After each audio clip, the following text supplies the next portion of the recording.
The diplomatic chamber aboard the Nexus station hummed with tension as Ambassador Sarah Chen adjusted her formal Earth Federation uniform. Across the crystalline table sat representatives from 12 alien species, their various forms creating a bizarre menagerie of galactic politics. The Zephyrians with their translucent blue skin, the insectoid Vractal clicking their mandibles impatiently, and the towering Korath whose rocky exterior made them look like walking mountains. Sarah had been Earth's voice in the Galactic Council for 3 years, always maintaining the facade of humanity's peaceful intentions. Today, however, would be different. The holographic display behind her showed the latest reports from human colonies across the Outer Rim. Burned settlements, missing ships, civilian casualties mounting into the thousands. Honored council members, Sarah began, her voice steady despite the weight of what she was about to deliver. For the past 18 months, human colonies have suffered unprovoked attacks. Our merchant vessels have been destroyed without warning. Our civilians have been enslaved or worse. The Vractal representative, General Jekska, chittered dismissively. Your species spreads like a plague across the galaxy. These incidents are merely the natural response to human expansion. Sarah's jaw tightened. The Vractal had been humanity's most vocal opponent since first contact. Their empire had controlled vast swaths of space for millennia, and they viewed humans as upstart primitives who didn't know their place. Natural response? Sarah's voice carried a dangerous edge that made several council members shift uncomfortably. General Jekska, are you claiming responsibility for the massacre at New Geneva?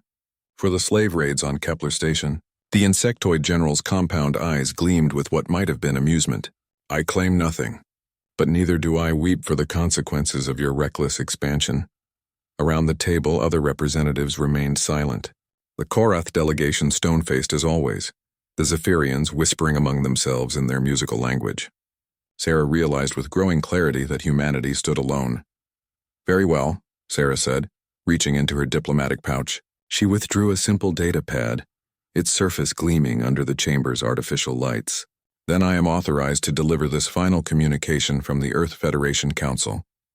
The holographic recorder activated, and suddenly the chamber filled with the image of President Martinez, his weathered face bearing the weight of leadership. His voice echoed through the chamber with unmistakable authority. To the members of the Galactic Council, and all species who consider themselves civilized, the recording began.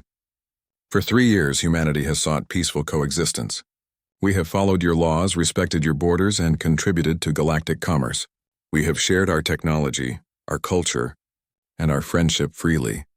General Jekska's mandibles clicked in irritation, but the president's image continued. However, our patience is not infinite. The recent attacks on human civilians represent a line that should never have been crossed. We have documented evidence of 17 separate incidents involving the systematic targeting of non-military human assets. Over 4,000 civilians have died. Twice that number remain missing. The chamber had grown deathly quiet. Even the usually chattering Zephyrians had fallen silent. Therefore, the Earth Federation Council issues this final warning to any species or faction responsible for these attacks. You have 72 standard hours to cease all hostile actions against human civilians and return our people safely. Failure to comply will result in humanity abandoning its commitment to civilized conduct. The recording paused, and President Martinez leaned forward, his eyes seeming to look directly at each council member. Make no mistake, we are not threatening war. We are promising something far worse. For 3 years, you have seen only what we choose to show you. You have met only our diplomats, our merchants, our explorers. You have never met the humans we keep locked away on distant worlds, the ones we pretend don't exist when we speak of peace and cooperation. Sarah watched the faces around the table change. Confusion gave way to concern, then to something approaching fear. Humanity spent 10,000 years perfecting the art of violence before we reached the stars. We have weapons that would horrify you, tactics that would break your understanding of warfare. We have kept these things hidden because we believed civilization meant setting aside our darker nature. The Korath representative, Elder Thane, spoke for the first time in years. His voice rumbled like an avalanche. You threaten the council? President Martinez smiled, but there was no warmth in it. No, Elder Thane. We are explaining why threats are unnecessary. A threat implies you might survive what comes next. The recording shifted, showing footage that made several council members recoil.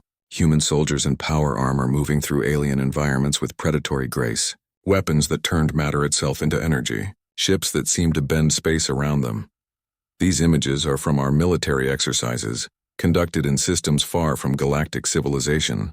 Every human colony maintains defense forces equipped with technology we have never shared with the Council. Our primitive species has been holding back for your comfort. Sarah found herself holding her breath as the recording reached its conclusion. 72 hours, President Martinez repeated. Return our people and cease your attacks, or we will stop pretending to be the peaceful species you think you know. We will become the species we truly are, the one that clawed its way from a death world to the stars through countless millennia of warfare. The image faded, leaving the chamber in stunned silence. Sarah looked around the table, noting how the power dynamics had shifted in mere minutes.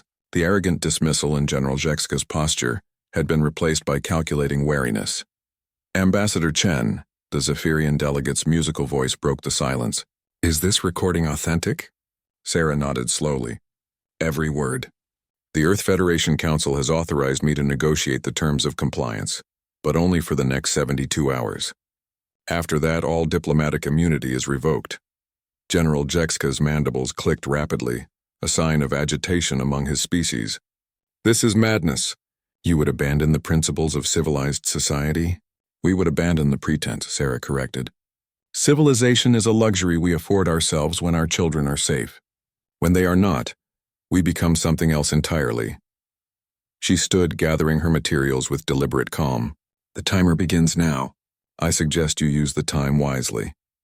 As Sarah walked toward the chamber's exit, she could hear furious whispers breaking out behind her. For the first time since taking this position, she felt a cold satisfaction. They were about to learn what humanity truly meant when it spoke of consequences. Admiral Marcus Kane stood on the bridge of the ESS Retribution, watching the holographic countdown timer tick away precious minutes. 48 hours remained. Around him, the command crew worked with the quiet efficiency that came from years of preparation for a moment they had hoped would never come. Admiral, Communications Officer Torres called out, we're receiving priority transmissions from 18 different species. The Galactic Council is in emergency session. Kane nodded without taking his eyes off the tactical display. Spread across 3 dimensions of space, 67 human warships hung in perfect formation, their hulls dark and angular, designed not for beauty but for lethality. These were not the sleek exploration vessels or cargo haulers that the galaxy knew. These were the ships humanity kept hidden, built in secret shipyards in the void between stars. Any word from the missing civilians? Kane asked. Lieutenant Commander Reeves checked her console. 3 ships have been returned to neutral space. The Kepler station survivors were released an hour ago, but we're still missing over 3,000 people from 17 different incidents. Kane's expression hardened. The returning ships had brought stories that made his blood boil.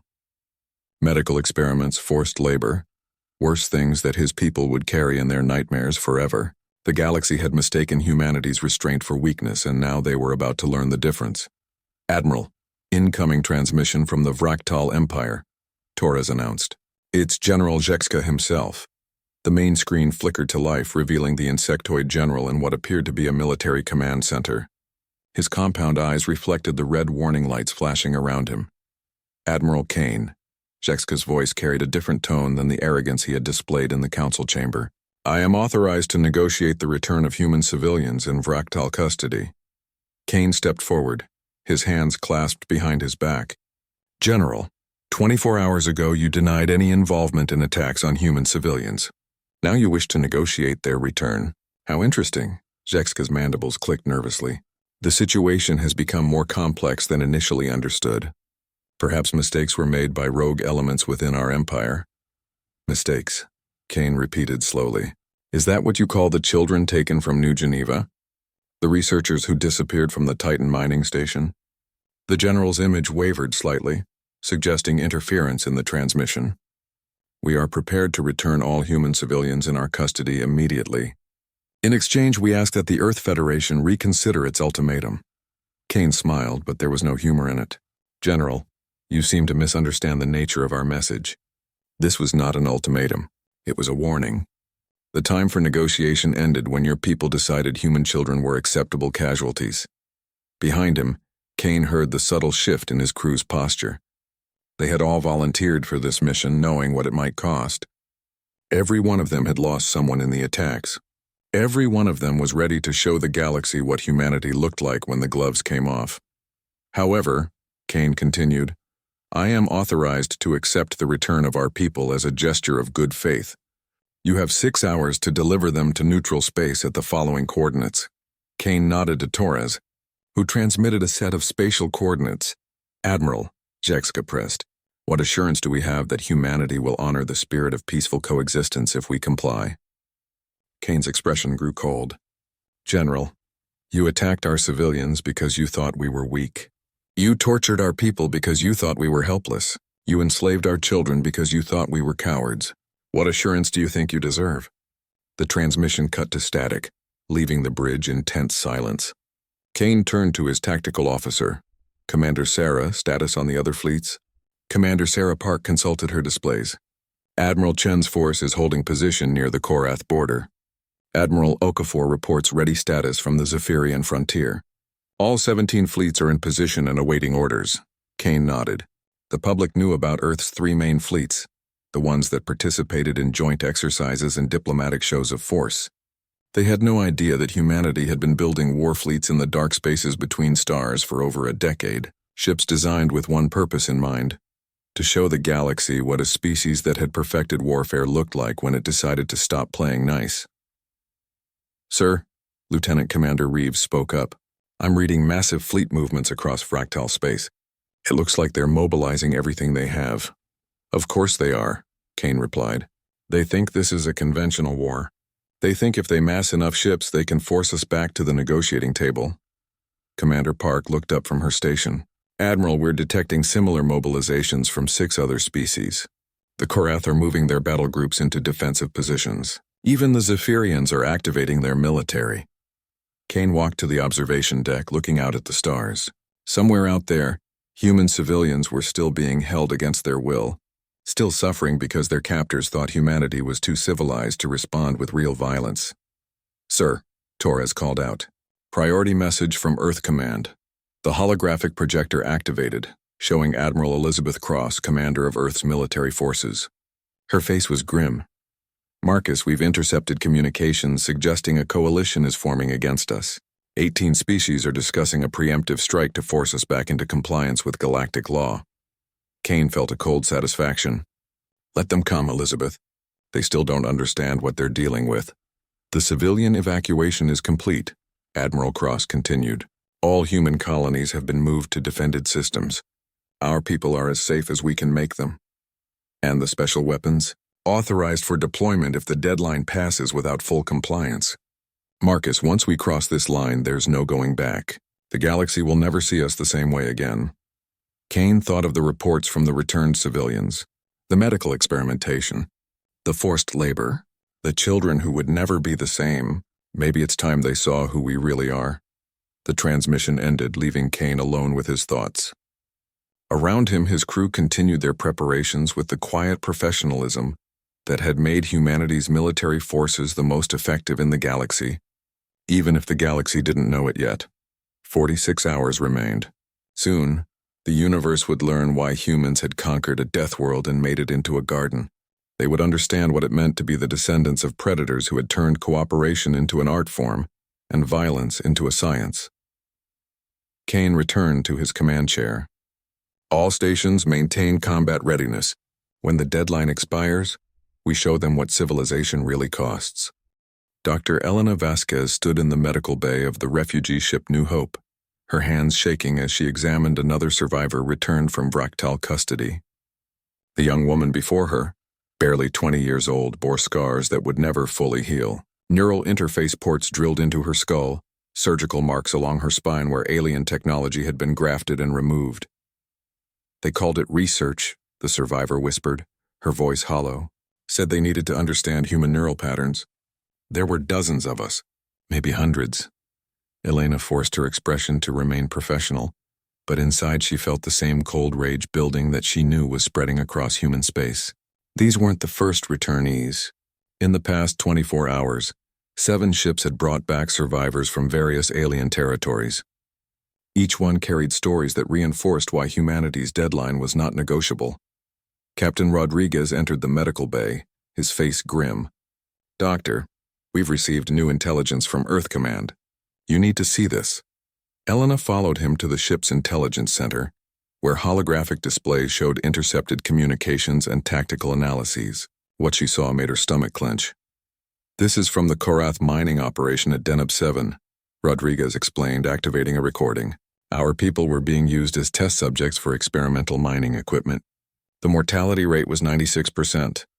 The recording showed humans in crude exoskeletons being forced into unstable mine shafts. When the equipment failed, which it did frequently, the organic operators were considered acceptable losses. The Korath had been treating human lives as disposable components in their industrial testing.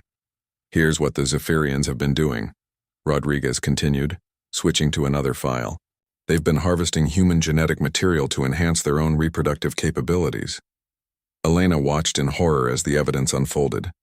The musical, seemingly peaceful Zephyrians had been conducting mass abductions, specifically targeting human couples. Their scientists had been fascinated by humanity's unusual genetic diversity and rapid adaptation abilities. 22 hours remain," Rodriguez said quietly. "Admiral Kane's fleet is holding position, but there are reports of a massive coalition forming against us.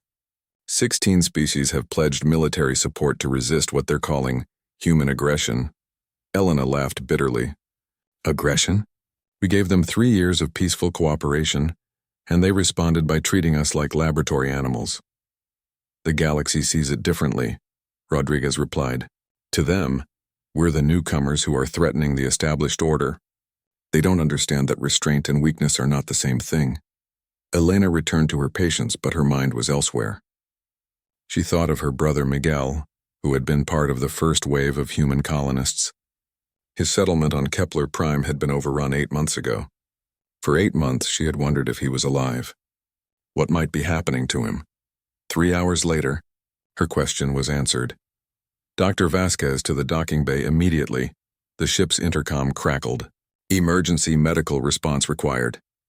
Elena ran through the corridors, her medical kit in hand. When she reached the docking bay, she saw a small transport ship settling onto the deck. Its hull was scorched and patched, clearly having made a desperate escape. The airlock cycled open and Elena's breath caught in her throat. Miguel stumbled out, supported by 2 other survivors. He was emaciated, his left arm missing below the elbow, surgical scars covering his exposed skin.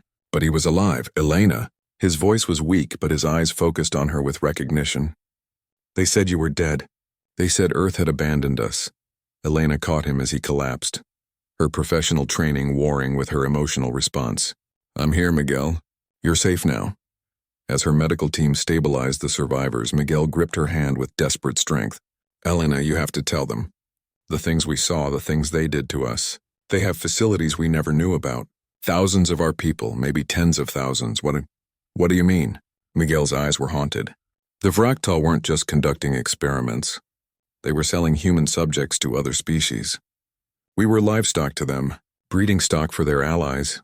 Elena felt something cold settle in her chest. "Miguel, how many?" "The facility where I was held contained over 2,000 humans. The guards talked about 12 other sites.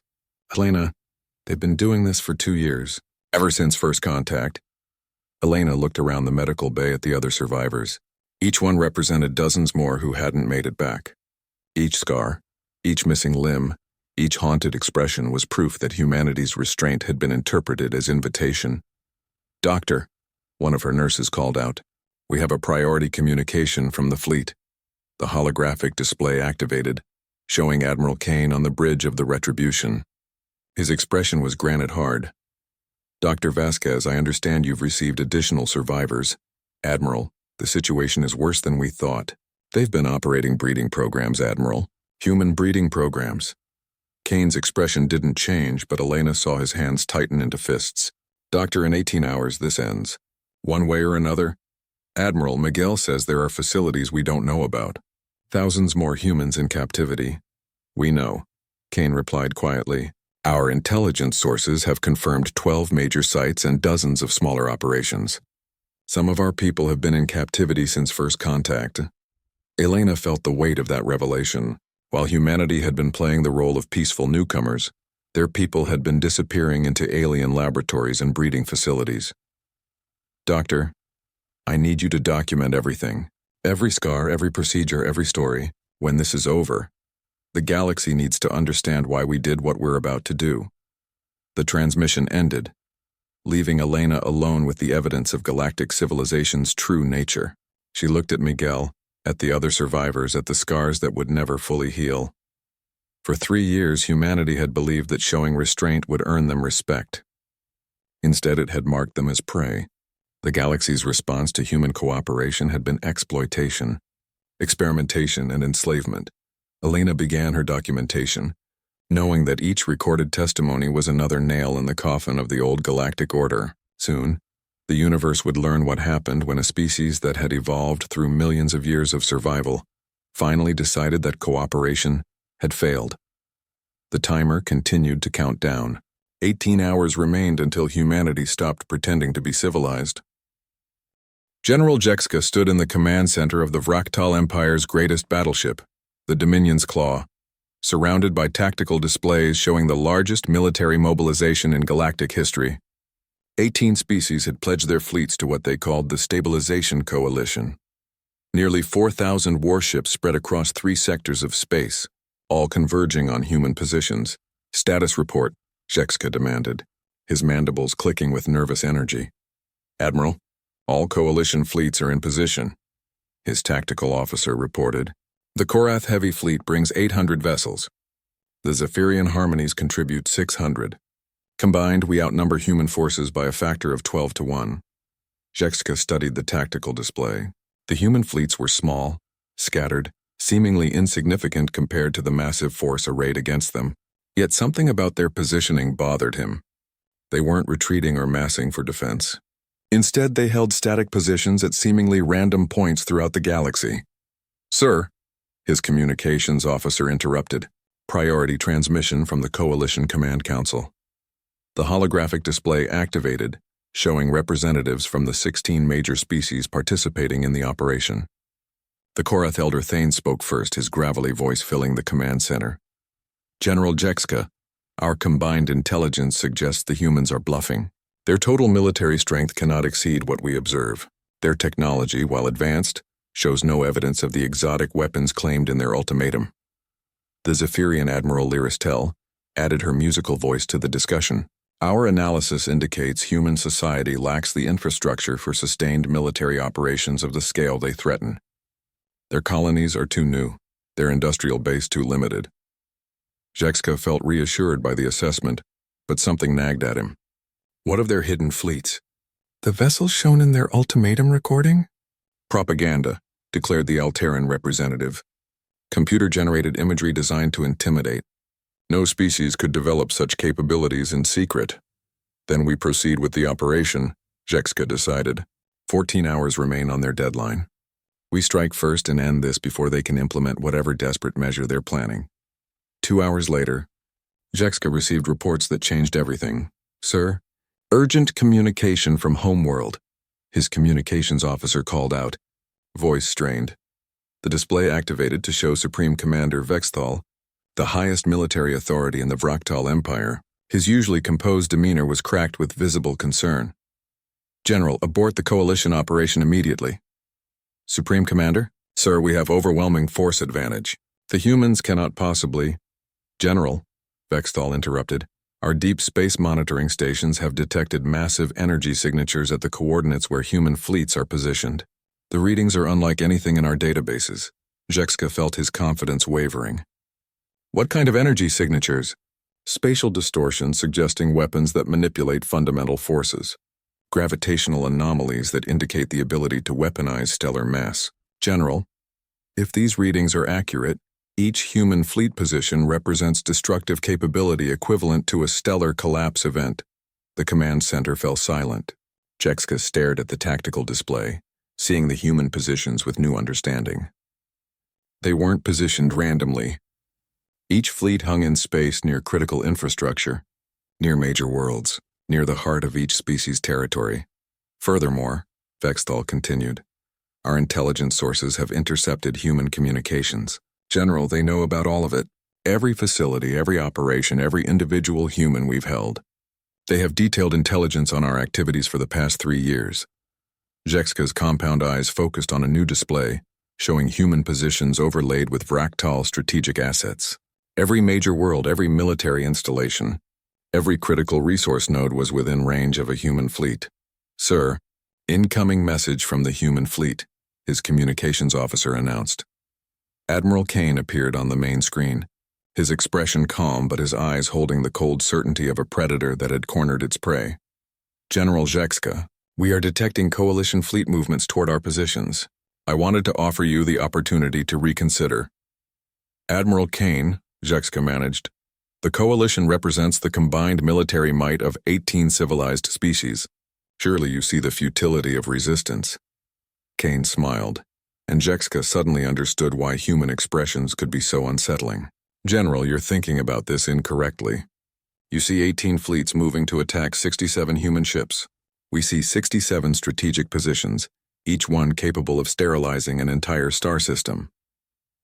The display behind Kane changed, showing a three-dimensional map of the galaxy with human fleet positions marked in red. Lines extended from each position to nearby worlds, installations, and fleets.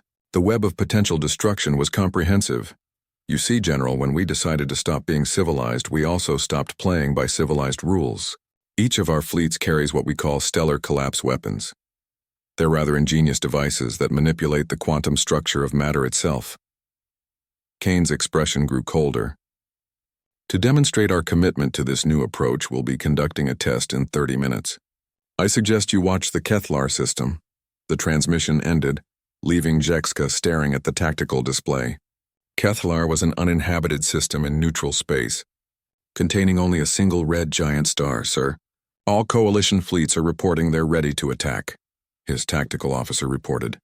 Jexka found himself torn between training and instinct. Military doctrine said they should attack while they had numerical superiority. But some deeper part of his mind, the part that had evolved to recognize apex predators, was screaming warnings. Hold all fleets in position, he ordered. We wait.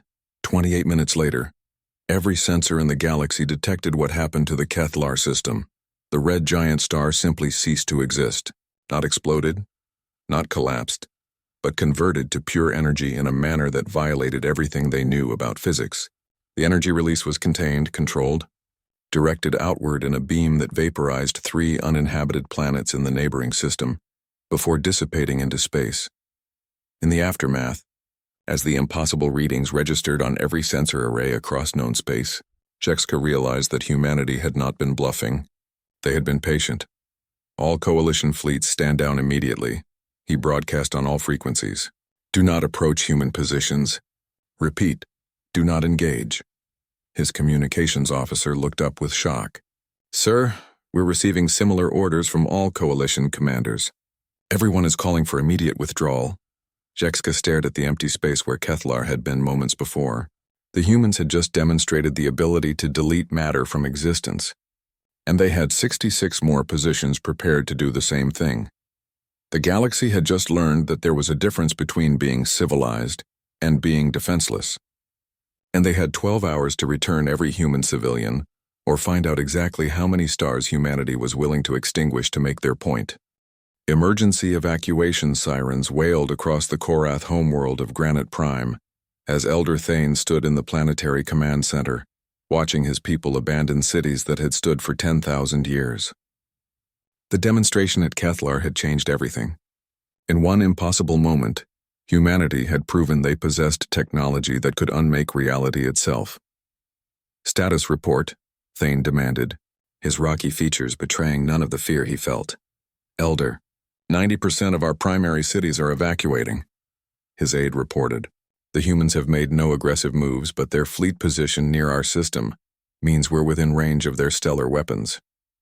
Thane studied the tactical display.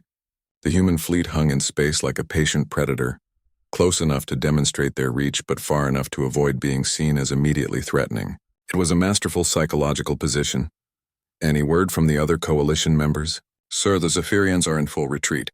Their entire Harmony fleet has withdrawn to their core systems. The Alterans have begun surrendering civilian populations they admit to holding. The command center shuddered slightly as another massive transport lifted off from the surface, carrying refugees to the outer colonies. Thane had ordered the evacuation not because he feared immediate attack, but because he finally understood what they were dealing with. Elder, his communications officer called out. Priority transmission from the human Admiral Chen. Admiral Lisa Chen appeared on the main display, her Asian features composed but her eyes holding the same cold determination Thane had seen in Admiral Kane. Behind her, the bridge of a human warship hummed with quiet efficiency. Elder Thane, I am Admiral Chen of the Earth Federation Navy. I command the force currently positioned near your home system. Admiral, Thane replied, his voice carefully neutral. I assume you are here to discuss terms. I'm here to collect our people, Chen corrected. Our intelligence indicates that Korath facilities hold approximately 1,800 human civilians. You have 6 hours to produce them, alive and unharmed. Thane felt the weight of millennia of Korath pride warring with the practical reality of their situation. Admiral, those facilities contain valuable research subjects. The mineral extraction data alone. Elder Thane, Chen interrupted, her voice dropping to a dangerous whisper. Let me explain something about human psychology. When we issued our warning, we meant every word. When we demonstrated our weapons at Kethlar, we were showing restraint. The display behind Chen changed, showing technical readouts that made Thane's geological expertise recoil in horror. These are the specifications for our stellar collapse weapons, Elder. What you saw at Kethlar was set to minimum yield. Maximum yield would chain react through your entire star system. Thane studied the data, his rock-like composure finally cracking. This level of energy manipulation should be impossible. Impossible for species that spent their development focused on expansion and conquest, Chen agreed. Less impossible for a species that spent 10,000 years learning to kill each other, with ever-increasing efficiency. Another display activated, showing footage that made Thane's aides step backward in shock. Humans in environmental suits working in the vacuum of space, their tools reshaping matter at the molecular level, ships that seemed to phase in and out of reality, weapons that deleted portions of asteroids without leaving debris. You see, Elder, while your people were building empire, mine were perfecting the art of destruction. We've had nuclear weapons for over a century. We've had the ability to sterilize our own planet for longer than most species have had spaceflight. Chen's expression grew darker. What we showed the galaxy was our peaceful face, the civilization we built on top of our capacity for violence. What you're seeing now is what we are when we stop pretending that cooperation works. The transmission shifted, showing the interior of a human facility that looked like nothing in Thane's experience. Humans worked alongside machines that seemed to manipulate space itself, creating weapons that existed partially outside normal physics.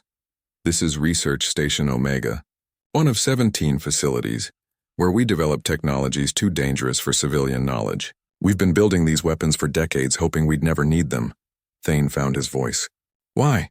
Why develop such capabilities if you intended peaceful contact? Chen's smile was without warmth. Because we know what we are, Elder. We know that beneath our civilization lies 10,000 years of warfare, genocide, and survival at any cost. We hoped other species would be different. We hoped the galaxy would be better than us. The display changed again, showing feeds from hidden cameras in Korath facilities. Thane watched in growing horror as the evidence unfolded. Humans forced to work in unstable mining conditions. Experimental procedures conducted without anesthesia. Children separated from parents for breeding analysis. Instead, we found species that were worse than us in the ways that matter most. You torture for scientific curiosity. You enslave for economic benefit. You kill for convenience. At least when humans were barbarians, we had the excuse of survival. Thane felt something he had never experienced in his 1,000-year lifespan. Shame. The Korath had prided themselves on being above the crude emotionalism of younger species. They had viewed their treatment of humans as clinical, necessary, justified by their greater experience and wisdom. Admiral, if we comply with your demands, what assurance do we have that humanity will return to peaceful coexistence? Chen's laugh was bitter. Elder, you mistake us for the species you thought you knew. That version of humanity died when we found the first human child in a Vraktal laboratory. We're not the same species that asked to join your council 3 years ago. The display shifted to show human fleets throughout the galaxy, each one positioned with strategic precision. We've spent 3 years mapping every critical system, every important world, every piece of infrastructure that keeps galactic civilization running. We know where your food comes from, where your fuel is refined, where your children live. Thane realized with growing dread that humanity had been planning this moment since first contact. Every diplomatic mission, every cultural exchange, every trade agreement had been reconnaissance. You have 5 hours and 47 minutes to produce our people, Chen continued. After that, we begin implementing our new foreign policy. And, Elder? We're very good at implementing things. The transmission ended, leaving Thane alone with the weight of his species' choices. Around him, his staff worked frantically to coordinate the release of human prisoners. But Thane knew it was too late for the galaxy they had known. Humanity had been patient, diplomatic, reasonable. They had offered friendship and received exploitation in return. Now they were offering something else entirely, the chance to survive their own mistakes.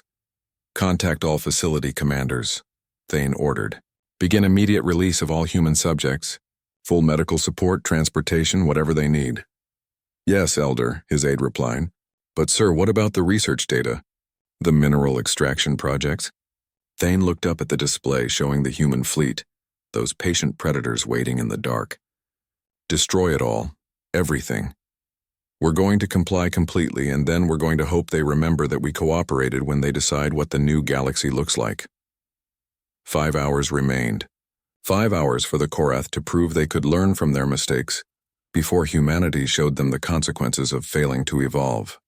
Ambassador Sarah Chen walked through the corridors of Nexus Station, noting how different everything felt now.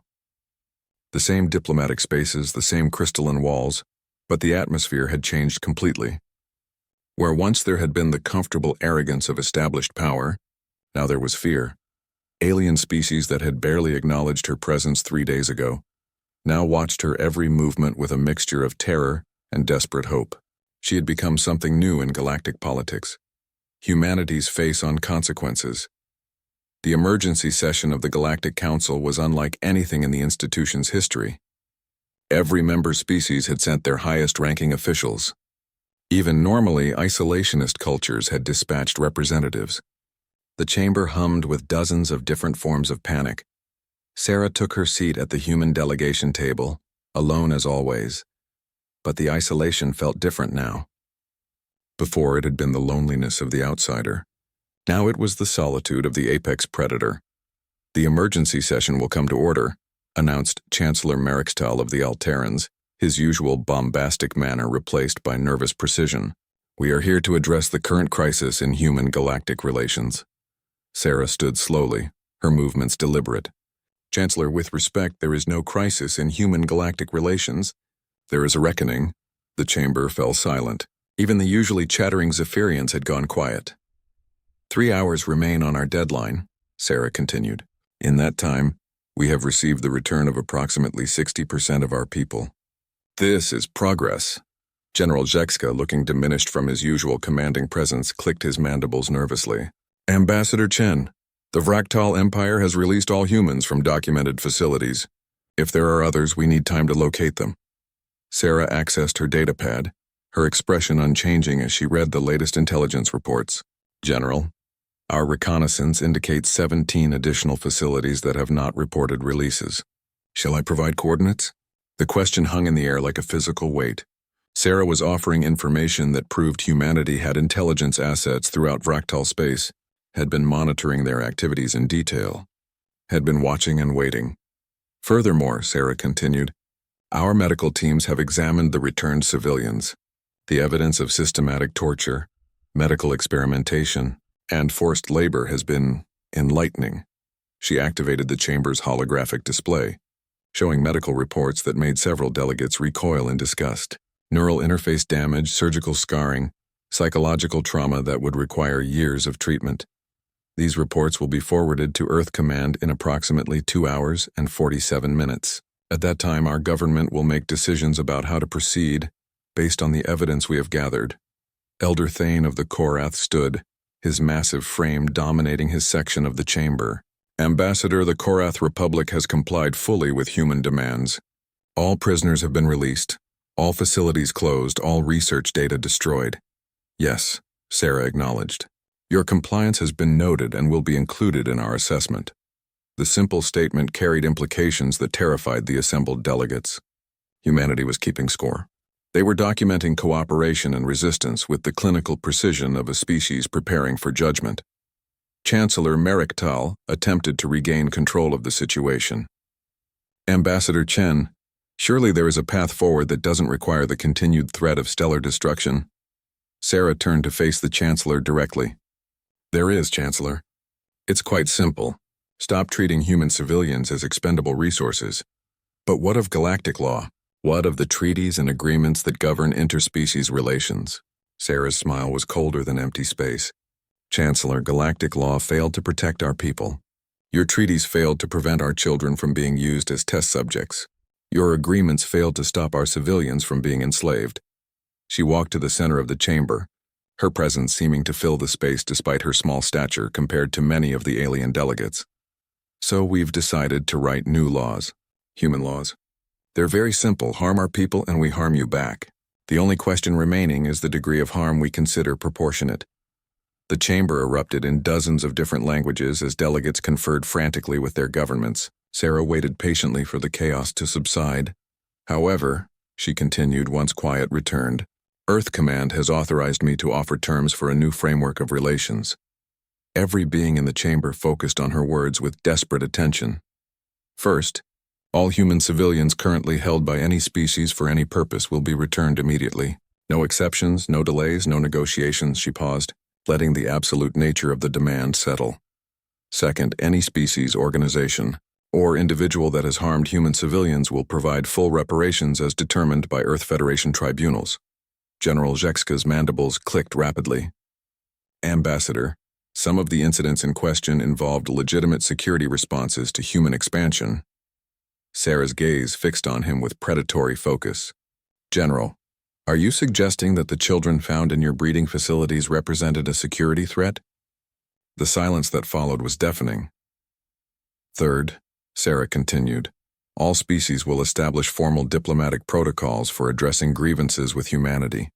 No more presumptions, no more assumptions about human weakness, no more treating our restraint as invitation.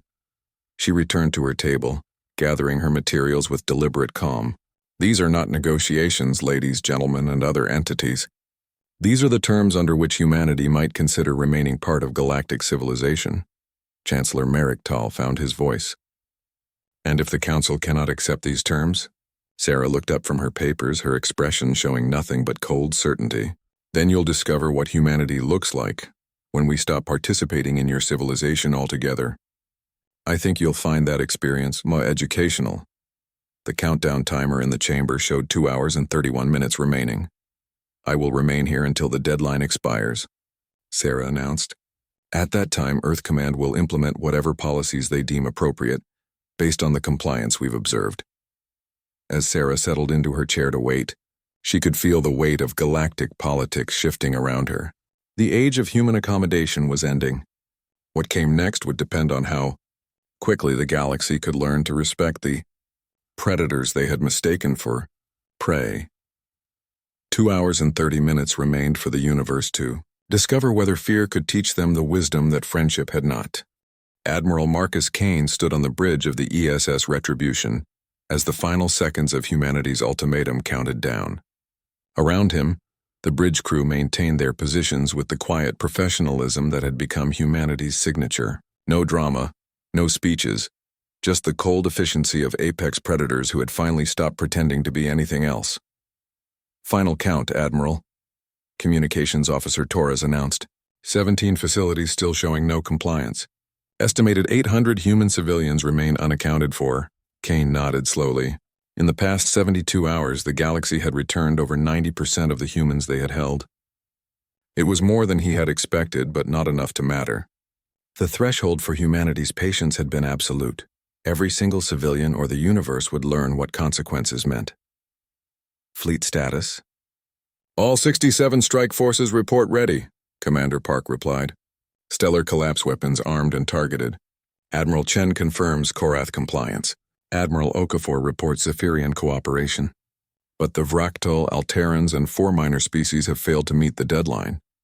Kane studied the tactical display, noting which civilizations had chosen cooperation and which had gambled that humanity was still bluffing. The choice revealed everything about who they truly were beneath their veneer of civilization. Transmission from Earth Command, Torres announced. President Martinez appeared on the main screen, his expression carrying the weight of a species that had been pushed beyond its breaking point. Behind him, Kane could see the war room where humanity's leadership had spent 3 days redefining their relationship with the galaxy. Marcus, you are authorized to proceed with Phase 2 operations. The Civilian Protection Act is now in effect. From this moment forward, humanity operates under wartime protocols. Kane felt something settle in his chest. For 3 years they had played by galactic rules, respected alien sovereignty, treated other species as equals deserving of consideration. All of that ended now. Mr. President, are we implementing the full-spectrum response? Yes, economic warfare, technological embargo, and selective stellar targeting. We're not just ending their ability to threaten our people, Marcus. We're ending their ability to threaten anyone's people. The transmission shifted to show Admiral Elizabeth Cross at Earth Command. Marcus, you have authorization to demonstrate the futility of resistance. Pick your targets carefully. We want survivors who can carry the message. Kane turned to his tactical officer. Commander Park, implement targeting solution Alpha 7. 5-star systems, minimal inhabited worlds, maximum strategic impact. Aye, sir. Fractal Industrial Center at Hegemon Prime. Alteran shipyards at New Dominion. The mining consortium at Kepler Station. The trade hub at Centaur Cross. And the military academy at Fortress Point. Kane studied the selections. Each target represented a critical piece of infrastructure that kept their respective civilizations functioning. None were heavily populated, but their destruction would cripple the species that had chosen continued defiance. Sir, Torres called out. Multiple incoming transmissions. It appears our deadline has motivated several last-minute changes of heart. Put them through. General Jekska appeared first, his compound eyes reflecting the emergency lighting of what appeared to be an evacuation ship. Admiral Kane, the Vraktal Empire is prepared to surrender unconditionally. All remaining facilities are being opened immediately. General, you had 72 hours to make that decision. Your time has expired. Elder Thane's massive form filled the screen next. Admiral, the Korath Republic wishes to reaffirm our complete cooperation and offer additional assistance in locating missing humans. Elder Thane, your cooperation has been noted and will be considered in our post-action assessment. The Alteran Chancellor appeared, his usual pompous demeanor replaced by obvious terror. Admiral Kane, surely reasonable beings can find a diplomatic solution to this crisis. Kane's expression didn't change. Chancellor, reasonable beings would not have enslaved our children for genetic experiments. You are past the point where diplomacy is relevant. Kane cut the transmissions and turned to his weapons officer. Lieutenant Morrison, you are authorized to demonstrate the consequences of testing human resolve. Fire. Space itself seemed to hold its breath as humanity's stellar collapse weapons activated across 5-star systems simultaneously. The technology that had unmade Kethalar now reached out across light years to reshape reality according to human will. At Hegemon Prime, the massive industrial complex that had manufactured weapons for a dozen species simply ceased to exist. The matter conversion was so complete that not even subatomic particles remained where the facility had been. New Dominion's shipyards, capable of constructing 100-ship fleets, became expanding spheres of pure energy that dissipated harmlessly into space but left behind nothing that could ever build another warship. The mining consortium at Kepler Station, which had processed raw materials for half the galaxy, transformed into a gravitational anomaly that would serve as a permanent reminder that some lines should never be crossed. Centaur Cross, the trade hub that connected 17 different species' economic networks, underwent molecular dissolution, taking with it the infrastructure that had made large-scale interstellar commerce possible. Fortress Point, where the galaxy's military elite had trained for centuries, became a brief new star before collapsing into a spatial rift that would make the system permanently uninhabitable. In the aftermath, as sensor readings confirmed the complete success of the operation, Kane activated the General Broadcast System. This is Admiral Marcus Kane of the Earth Federation Navy, addressing all species and governments within range of this transmission. 72 hours ago, Humanity issued a warning regarding the treatment of our civilian population. That warning has now expired. The display behind him showed the 5 systems where critical infrastructure had simply ceased to exist. What you have witnessed represents humanity's response to the enslavement, torture, and murder of our people. This is not warfare as you understand it. This is consequence. This is what happens when a species that perfected survival on a death world decides that patience has failed. Kane paused, letting the implications settle across the galaxy. From this moment forward, any action taken against human civilians will result in proportionate response. The scale of that response will be determined not by galactic law, not by diplomatic protocol, but by human judgment applied without restriction. The transmission shifted to show the locations of human fleets throughout the galaxy, each one positioned near critical infrastructure or populated worlds.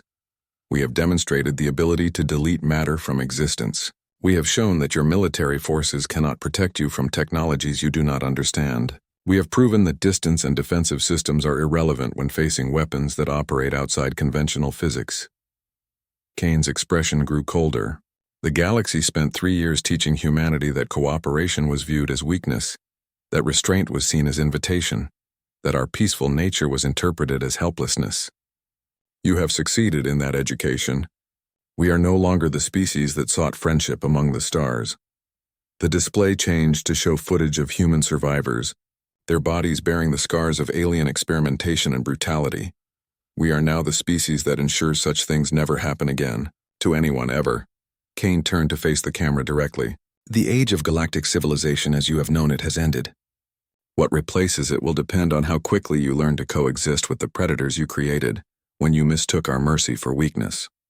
The transmission ended, leaving the galaxy to contemplate its new reality. Humanity had stopped pretending to be civilized, and the universe would never be the same.